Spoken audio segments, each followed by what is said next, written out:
वैसे तो रात ज्यादातर खामोश होती है, लेकिन कभी कभी ये रात शोर भी करती है। लेकिन रात के इस शोर को सुनना इतना आसान नहीं है।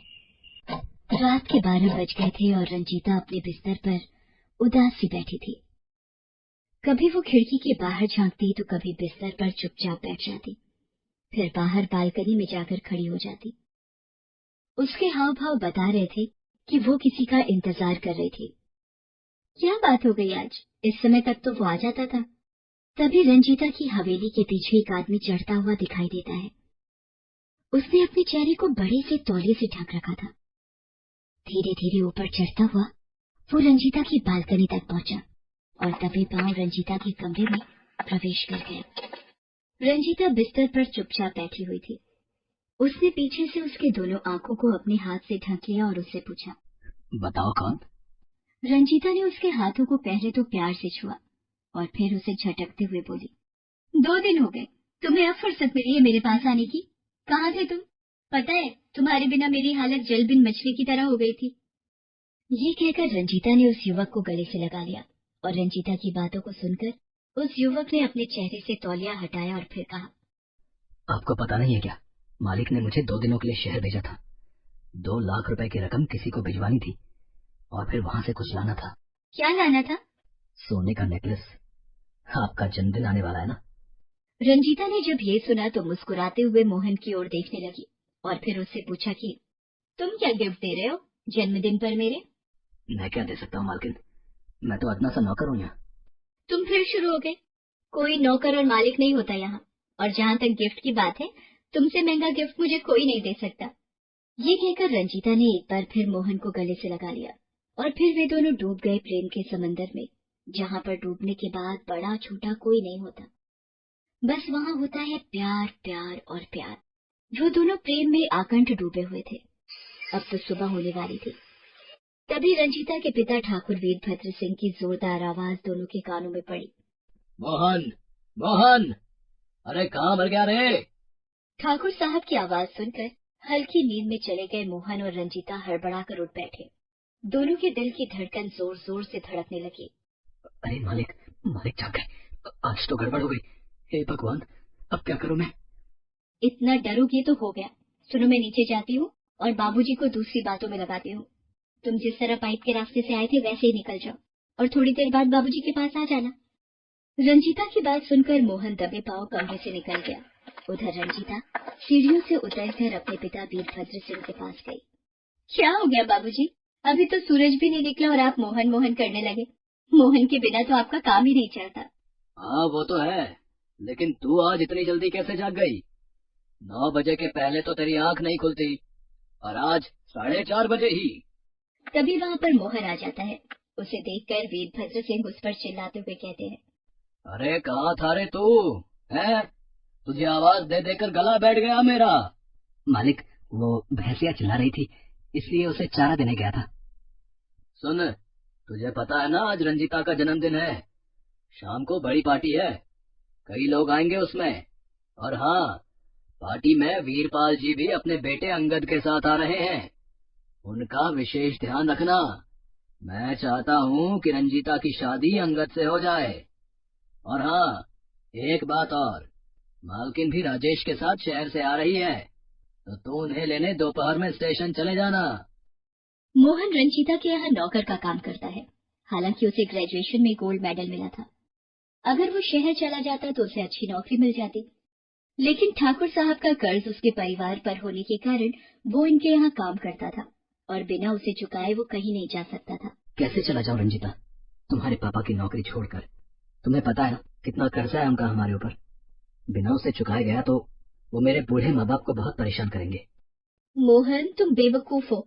यहाँ पर रहोगे तो इनका कर्ज कभी खत्म नहीं होगा। तुम्हारे दादा ने मात्र 75 रुपए मेरे दादा से उधार लिए थे। वो 5 लाख कैसे बन गया मेरी समझ से बाहर है। वो मोहन के पिता भी इस घर में नौकर थे और उसके दादा भी। पीढ़ियों से मोहन का परिवार वीरभद्र सिंह के यहाँ नौकर का काम करता आ रहा था, लेकिन इस बात की परवाह किए बिना पिछले 2 सालों से रंजीता और मोहन के बीच प्यार का सिलसिला चल रहा था। हालांकि इस बात की जरा सी भी खबर न तो वीरभद्र सिंह को है और न ही उनकी पत्नी सुकन्या और बेटे राजेश को। बहरहाल शाम को रंजीता के लिए बड़ी बर्थडे पार्टी का आयोजन वीरभद्र सिंह की हवेली में किया गया था। कई सारे मेहमान वहां आए हुए थे। दोस्तों, आज मेरे लिए बहुत ही खुशी का दिन है। आज मेरी इकलौती बेटी रंजीता का जन्मदिन भी है और आज मैंने इसके भविष्य के लिए एक बहुत बड़ा फैसला किया है। उसके बाद वीरभद्र सिंह ने रंजीता और अंगद की 15 दिन बाद सगाई की घोषणा कर दी। उस घोषणा को सुनकर रंजीता तुरंत ही वहां से चली गई। सभी ने सोचा कि वो शर्मा गई है, लेकिन वो कहते हैं ना, इश्क को आप कितना भी छुपाएं, ये छिप नहीं सकता। 2 दिन बाद की बात है। रंजीता को लगातार उल्टियां हो रही थी। अरे कितनी बार कहा मुंह पर कंट्रोल रखा कर, सारा दिन पता नहीं क्या क्या खाती रहती है, अब हो रही है ना उल्टी। रंजीता की उल्टी रोकने के लिए घरेलू दवा उसे दी गई, लेकिन कंट्रोल नहीं हुआ। फिर उसकी माँ उसे लेकर अस्पताल गई। रंजीता की पड़ताल के बाद डॉक्टर सुनीता ने जो कहा, उसे सुनकर सुकन्या देवी चीख पड़ी। आप पागल हो गई हैं क्या? किसने बना दिया आपको डॉक्टर? मेरी बेटी की अभी तक शादी भी नहीं हुई है और आप कह रही हैं कि ये गर्भवती है। मेरी जांच गलत नहीं है सुकन्या देवी जी, आपकी बेटी गर्भवती है। ए डॉक्टर, तू जानती है ना तू क्या कह रही है? और तेरी बात गलत साबित हो गई तो उसका क्या अंजाम होगा, तू जानती है ना? सुकन्या देवी डॉक्टर सुनीता को धमका रही थी। तभी उनकी बातों को काटते हुए रंजीता ने कहा, माँ, डॉक्टर सुनीता ठीक कह रही हैं। अपनी बेटी की बातों को सुनकर सुकन्या देवी चौंक गई। घर वापस आकर रंजीता ने सारी बातें अपनी माँ को बताई। उसने ये भी बताया कि उसने और मोहन दोनों ने छुपकर मंदिर में शादी भी कर ली है। ये क्या अनर्थ कर दिया तूने? अरे कुछ तो हम लोगों का मान रखा होता। हम लोग ठाकुर हैं और तूने अपने यहाँ पीढ़ियों से नौकर रहे एक परिवार के लड़के से प्यार कर लिया, और ना सिर्फ प्यार किया, उसके साथ मुंह भी काला कर लिया। अरे करम चली, तू पैदा होते ही मर क्यों नहीं गई? शाम तक ये बात वीरभद्र सिंह और उनके बेटे राजेश को पता लग गई। दोनों का खून खौल उठा। राजेश उसी समय राइफल लेकर मोहन को मारने के लिए निकल रहा था। तभी सामने से मोहन आता हुआ दिखा। राजेश ने आव देखा न था, बंदूक उसके ऊपर तान दी। ये देखकर रंजीता भागी आई। ये क्या कर रहे हो राजेश भैया? मोहन को छोड़ दो, मैं उससे बहुत प्यार करती हूँ। रंजीता की बात सुनकर राजेश ने बंदूक की बट से रंजीता के सिर पर जोर से मारा। वो बेचारी लहूलुहान हो गई। रंजीता की ये हालत देखकर मोहन ने राजेश की राइफल को अपने हाथ में पकड़ लिया और उससे कहा, अगर आपने एक बार और रंजीता पर हाथ उठाया ना, तो मुझसे बुरा कोई नहीं होगा। उसकी बात को सुनकर वीरभद्र सिंह और राजेश ने अपना आपा खो दिया।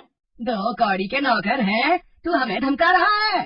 राजेश, पानी सर के ऊपर जा चुका है, इसलिए इसे छोड़ना मत।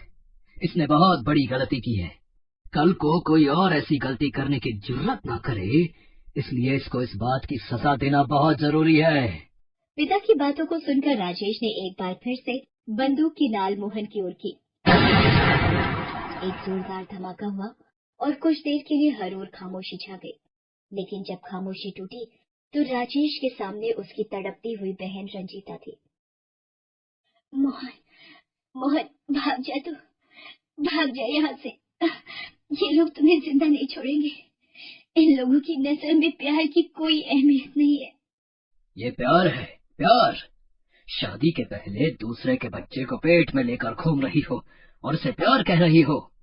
शादी तो हमने भगवान के सामने कर ली है पिताजी। ईश्वर गवाह है हमारे प्यार और शादी का। आप लोग इस रिश्ते को स्वीकार कर लें पिताजी, स्वीकार कर लें। हम ठाकुर हैं, यहाँ अवैध रिश्ते बनाए जाते हैं, स्वीकार नहीं किए जाते। ये कहकर वीरभद्र सिंह ने अपने बेटे के हाथ से राइफल छीन ली और उससे एक गोली और उसके बाद मोहन को भी रंजीता, रंजीता। मोहन, मोहन। एक बार फिर से प्यार ने बीच रास्ते में ही दम तोड़ दिया, क्योंकि वो प्यार अमीर और गरीब के बीच था। दोस्तों, लोग भले ही कहते हैं कि प्यार अमीरी और गरीबी नहीं देखता, लेकिन सच इससे कोसों दूर है। लेकिन वो कहते हैं ना कि प्यार को जितना रोकोगे वो उतना ही वेग से बढ़ेगा। आज भी कोई ना कोई रंजीता मोहन से प्यार कर रही है और कोई मोहन रंजीता के ख्वाब बिना किसी ऊंच नीच की परवाह किए देख रहा है। हेलो दोस्तों, कैसे हैं आप सब? हमारी कहानियां देखने के लिए हमारे चैनल को सब्सक्राइब कीजिए और हाँ, बेल आइकॉन पर क्लिक करना मत भूलिएगा।